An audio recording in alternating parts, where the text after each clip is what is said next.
Over 2,000 years ago, in a time of endless wars and social collapse, one man in China created something that outlived kingdoms, dynasties, and revolutions. His name was Confucius, and what he left behind was not just a philosophy to be quoted, but a method for training wisdom, a system capable of shaping disciplined individuals, ethical leaders, and entire societies. This method wasn't born in times of peace. It emerged in the middle of ruins, rival states constantly fighting for power, rulers obsessed with personal gain, families disoriented, and a people living without direction. In that environment, Confucius noticed a truth that feels just as relevant today. If a person cannot govern themselves, no government will ever succeed in creating order. That insight is the turning point that links the past to our present. Today we live in a completely different technological age, surrounded by tools, knowledge, and resources that Confucius could never imagine.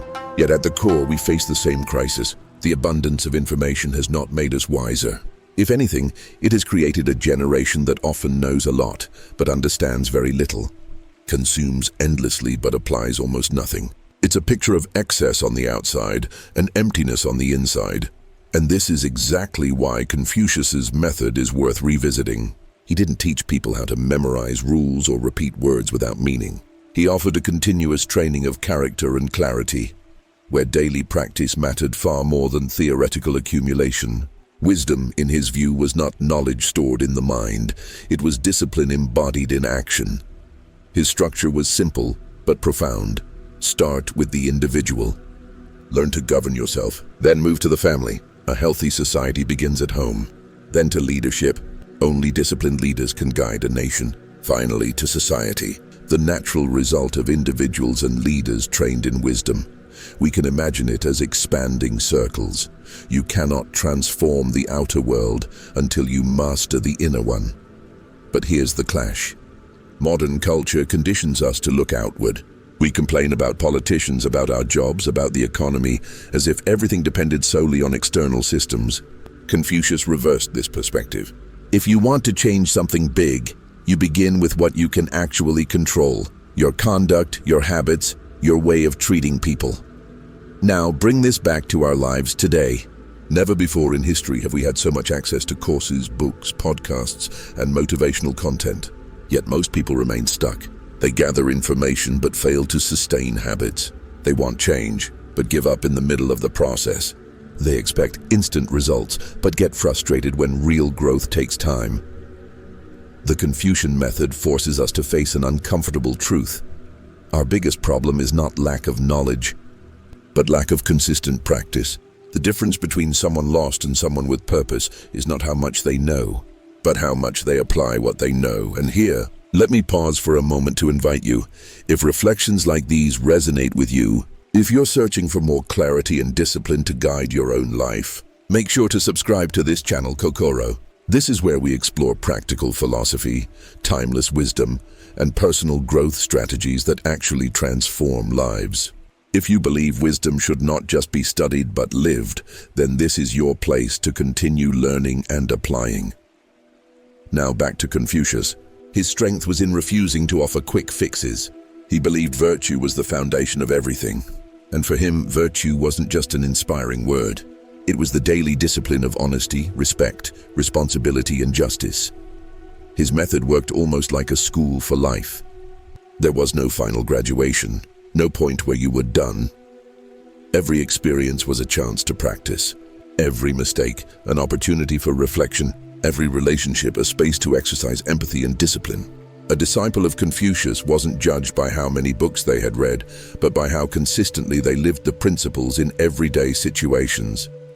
Now compare that to our world today. We're evaluated by diplomas, certificates, and resumes. Confucius measured coherence. We're trained to collect achievements for external validation.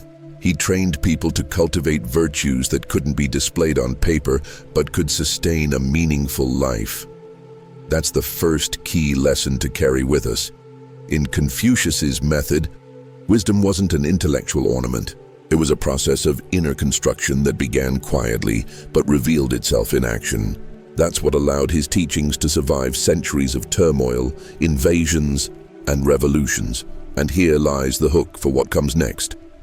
If Confucius built such a durable method, what was its exact structure? What pillars did he use to turn ordinary young people into men and women capable of leading families, communities, and even nations? In the next act, we'll dive into the foundations of this method. We'll see how it actually worked, what kind of conflicts it faced, and, most importantly, how we can bring these same principles into the fast-paced, confusing reality of the 21st century. Confucius did not design his teachings to be a collection of inspiring quotes that sound nice for a moment and are forgotten the next. What he built was a system, a method that trained people for life.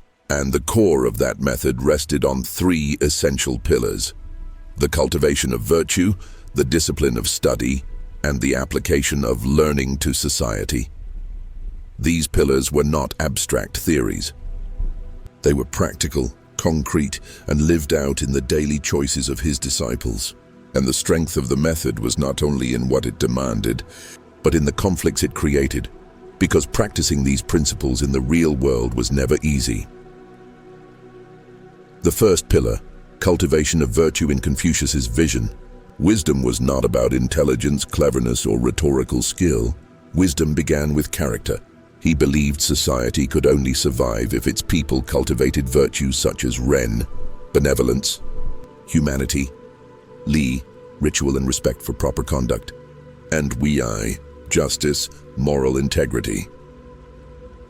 But these were not lofty ideals floating above everyday life. They were practical disciplines. Ren meant caring for others in daily interactions, showing kindness to family, compassion to neighbors, and consideration in the smallest gestures. Li meant behaving with respect, bowing properly, speaking with courtesy, showing gratitude in rituals that reminded people of their place in the bigger order of life. Yi meant choosing what was right even when it was costly, turning down corruption, refusing dishonest profit, and protecting fairness when it was easier to remain silent. The conflict appeared here immediately. How do you stay just when everyone around you is dishonest? How do you practice discipline when society is chaotic? How do you remain benevolent when others act selfishly? This is where the method demanded real strength. Virtue was not tested in peaceful times, but in moments of pressure. And that lesson echoes directly into our world today. In modern workplaces, in competitive industries, in environments where shortcuts are tempting, the pressure to compromise is constant. Confucius' disciples faced the same temptation, just in a different form. His reminder was clear. The real victory is not winning faster, but living in a way that you can sustain with dignity, without regret or shame. The second pillar, discipline of study. The second foundation of the method was the discipline of study. But here we must be careful. Study, for Confucius, was not about hoarding books, memorizing endless lines, or collecting knowledge for show. To him, study meant reflective practice. He famously said, "To learn without thinking is useless. To think without learning is dangerous." The balance mattered. True study required absorbing the wisdom of the classics while also questioning, reflecting, and applying it to one's own experience. The process was rigorous. Students repeated their lessons daily, wrote them down, discussed them in groups, and tested them against real-life situations. They were not simply reading, they were rehearsing life, and again, the conflict emerges. In our world today, we have more resources for learning than at any point in history. Countless books, online courses, podcasts, videos. Yet, the trap is the same one Confucius warned about. Learning without reflection, information without transformation. Modern people consume knowledge endlessly but apply almost nothing. It becomes intellectual clutter, filling the mind but leaving life unchanged. For Confucius, this was worse than ignorance. Because when someone believes they already know, but has never practiced, their arrogance blocks growth. That's why his method trained not just memory, but discipline, schedules for learning, rituals of review, and conversations with mentors. The modern equivalent would be this: not simply binging content, but creating a system for applying what you learn, taking notes, reflecting on mistakes, building routines that connect knowledge to daily action. Without this, we fall into the same trap he warned against thousands of years ago. The third pillar, social application. The third pillar is where Confucius's method became truly revolutionary. Learning for him was never private. It had to radiate outward. If what you studied and practiced didn't affect your family, your work, or your community, then it wasn't wisdom at all. This meant that disciples were expected to apply their training socially. They were encouraged to serve as advisors, to enter public service, to bring virtue into governance, or to be examples in their community.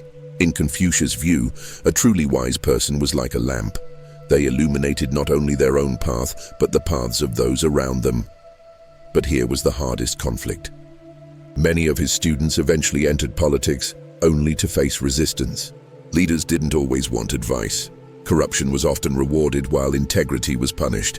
Some disciples became disillusioned, wondering if their training was useless. Confucius reminded them that wisdom is not about results, but about coherence. The world might resist, but abandoning virtue meant betraying yourself. That tension is still alive today. Think about how often we learn something meaningful, try to share it at work or with family, and meet indifference or even rejection. The temptation is to give up and go back to convenience. But the Confucian path insists your responsibility is to practice wisdom even when the world doesn't applaud. The ladder of wisdom. You can think of the Confucian method as a ladder with 4 steps: self-discipline, governing yourself; family harmony, practicing virtue in your closest circle; community responsibility, extending wisdom outward; cultural and political influence, guiding society at large. Each step was harder than the last, and each carried new risks. The higher you climbed, the more you attempted to abandon integrity for power. That is why Confucius emphasized discipline as protection against inner corruption.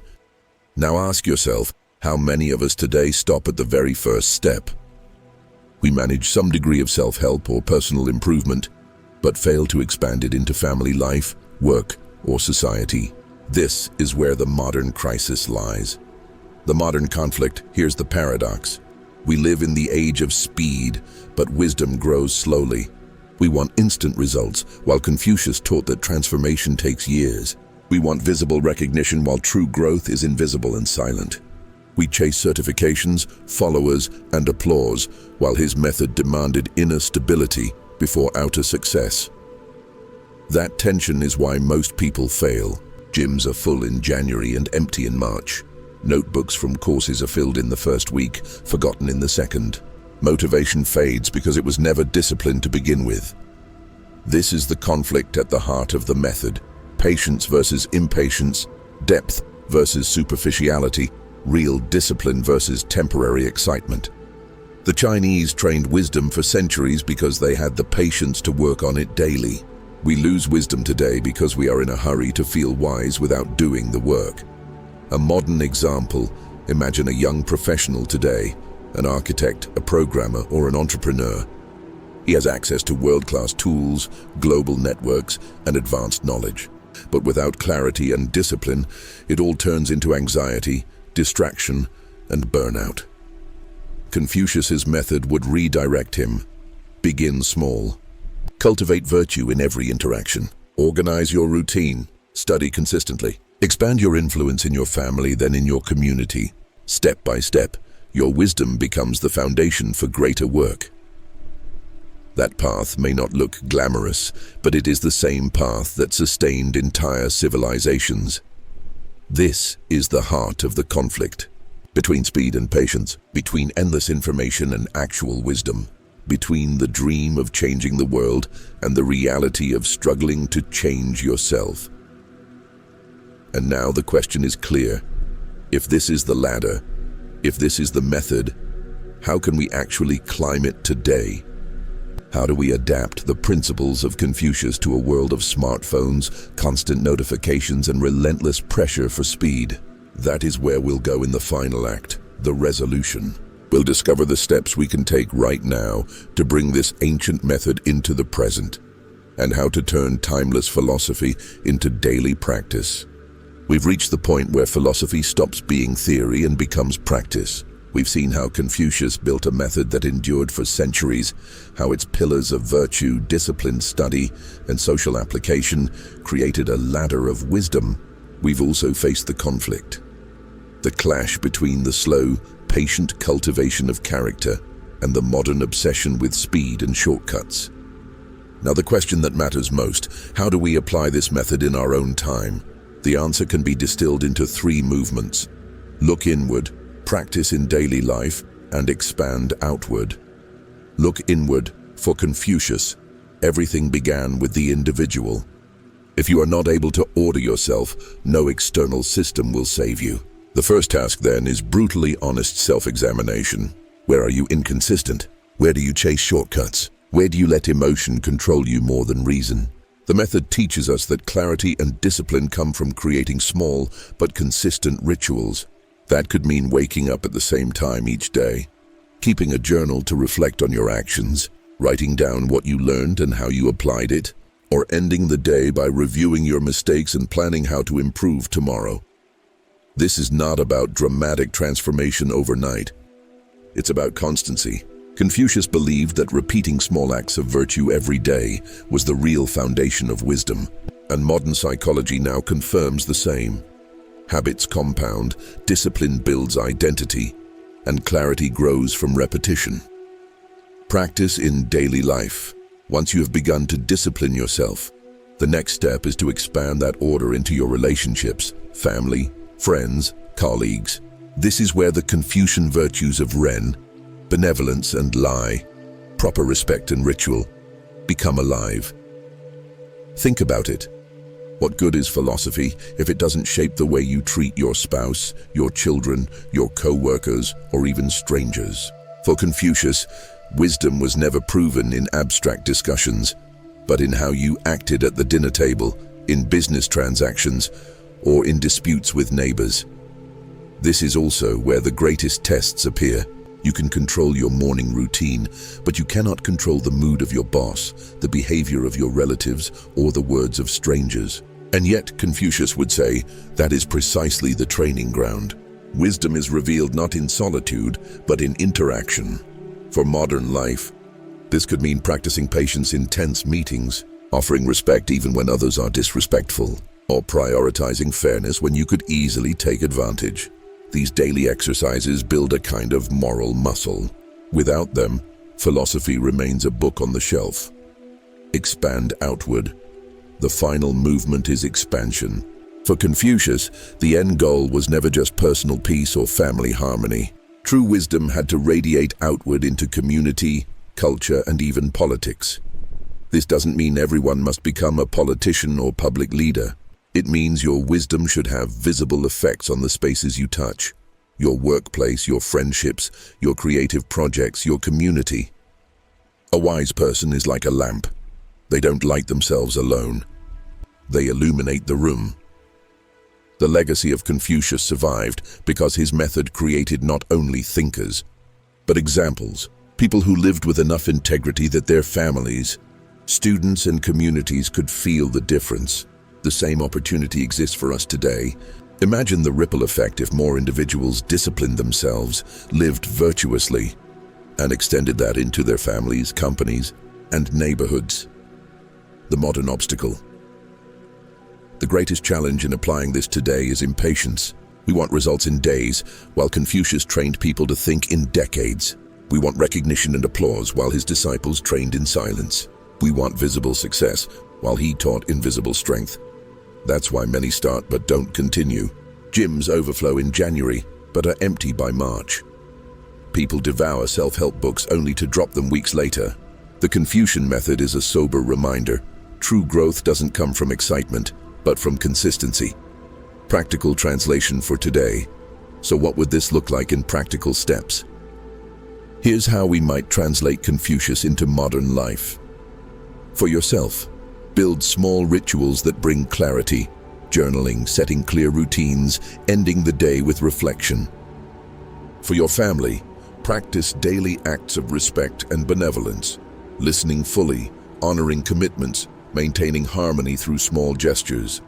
For your community, share your knowledge, act with integrity in business, Volunteer or mentor when you can. For society, bring virtue into your profession, into leadership roles, into public conversations. Show that discipline and clarity are not outdated. They are needed now more than ever. None of these steps are quick, but they create the kind of life that is not only productive, but deeply meaningful. Final reflection. The wisdom of Confucius survived not because it was locked in books, but because it was practiced, patiently, daily, generation after generation. Wisdom, in his method, was not an intellectual decoration. It was a way of living, and now the responsibility is ours. If we look at our own lives with honesty, most of us will find that the problem isn't a lack of knowledge. We already know more than enough about health, productivity, relationships, and purpose. What we lack is consistency, the courage to apply, the humility to repeat, the patience to persist.